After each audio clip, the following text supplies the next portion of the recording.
Hello WeddingSutra, this is Ameya Dabli. I'm also called as the Blissful Entertainer.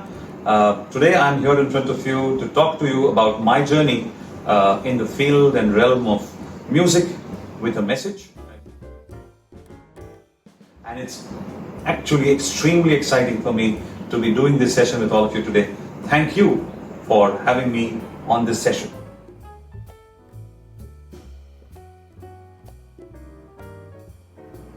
Well, I got into the music industry actually by a stroke of luck. My mother is a trained singer and I've been training with her since a very young and early childhood times of mine. However, after my engineering and MBA, after having spent about 20 odd years in the corporate world, I felt it was time for me to actually explore my passion for music. And healing with music is something that really intrigued me. And when I used to do concerts, spiritual ones, people used to say that they had experiences which were surreal. So that gave me an idea that maybe this is the time now for me to explore that realm. And with God's grace and all of your love and blessings, here I am.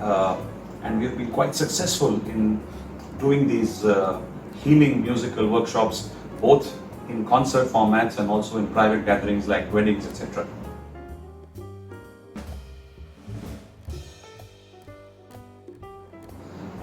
Well, the journey so far has been phenomenal.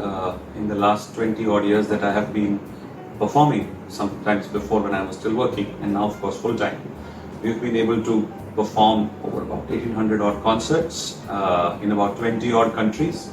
And the sole purpose of our journey has always been to create music which hits the people right in the heart and something which they are able to take back with them.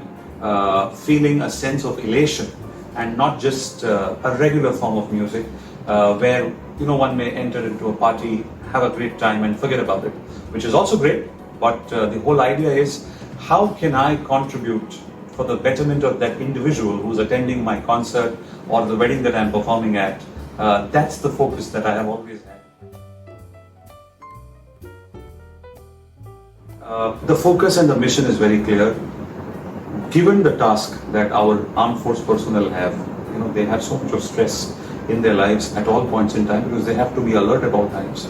We said, how as musicians can me and my team go to them, because they cannot leave the line of control, they leave their duty and come to us, but how can we take to them music which is meaningful, music which is soothing and calming and relaxing to them, so that in those 2.5 hours that we spend with them, they not just get a sense of gratitude on behalf of the entire 130 crore Indians whom we represent, but also get a feeling that yes, there is somebody there who's concerned about everything that we're doing. We've so far been able to perform at about 50 odd concerts. In fact, just last February, we had the 50th concert in Mumbai where A.R. Rahman and I performed together an entire set for 4 hours where there were about 5,000 soldiers. And the best part is, and that's what Purvi and I like about it, is that we do these concerts absolutely free and gratis for the soldiers and the armed forces personnel, because we cannot charge them a single penny for all that they do for us. So what we tend to do is we always insist on meeting the family, understanding the ethos of their cultures, because we are called for weddings which are of course between communities which are like-minded, like Gujaratis with Gujaratis, but also communities where it's an inter-community or an interfaith marriage. For example, some of the weddings that we've done had families from India who were Gujaratis and the other family was from overseas and was a Christian family or a Catholic family, or sometimes they're Parsi families, or even within Indian communities there are Gujaratis and Marwaris or Punjabis, and each culture has so many nuances. While the technical wedding ritual remains the same, the intricacies involved change extensively, and that's where the expertise that me and my team bring to the table comes into the fore, where we not just curate and design the whole wedding and the wedding ceremony, the wedding feiras as they are called, but also curate design and elements which are extremely exclusive.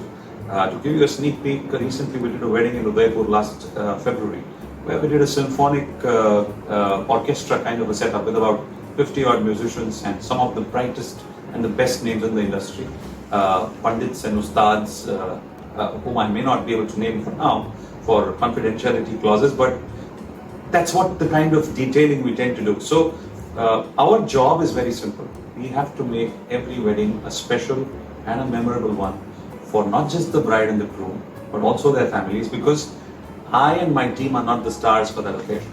It's the groom and the bride for whom we have to do this entire thing, for them to feel special and have an occasion to remember for their entire lifetime.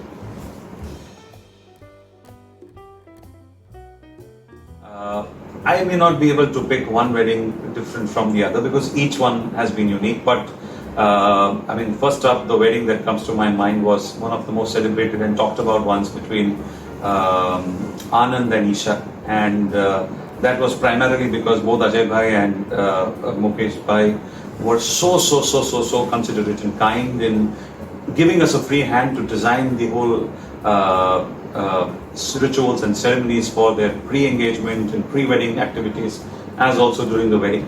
Of course, then we've done numerous weddings, something that we did last month in February for now a very dear friend, the Parshvanath guys, or one of my dear close friends, the owners of Neil Kamal Plastics, Smriti Bhabhi and Nitin Bhai.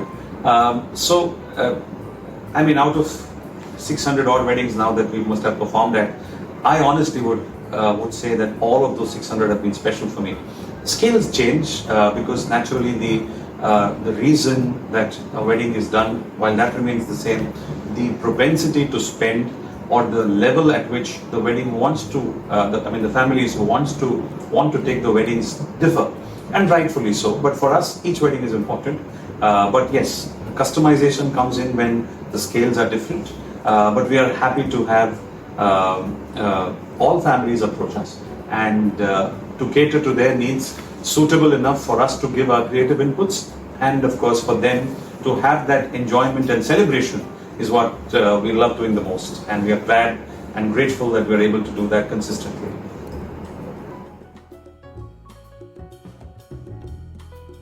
In times of distress, yes, it is important to have some amount of inclination towards the creative side.